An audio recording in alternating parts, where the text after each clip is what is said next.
What's going on, intelligent people? Mr. Siku here, and as you can see, we have Luna. Luna actually today is flat, okay, 0.00% change, no up, no downside movements. I mean, yeah, we kind of had it, but actually just kind of been um, consolidating. Okay, so past week, this is what we got. As you can see, actually, it moved to the downside how we wanted, but we just continue to drag to kind of liquidate all the lows that we have right here, all those liquidity points. Now, what I'm going to do is we understand that on the higher time frame we had that break structure.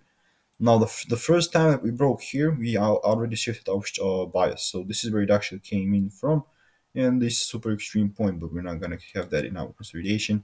From here, we broke through that, so we're not interested in this one. No more.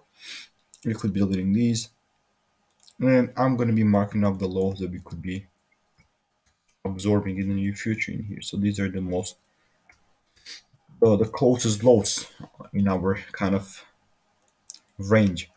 So that said, as I said, this could even be a Wyckoff accumulation. We could be going for the low. We also have a beautiful the money vein here. We can even refine that.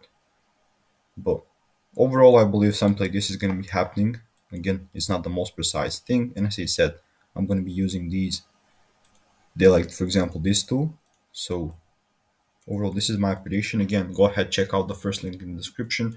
You're gonna see what I'm trying to say, what I'm talking about. If you wanna have the most precise prediction from my side, have a wonderful day. Peace out, goodbye, and have a great week.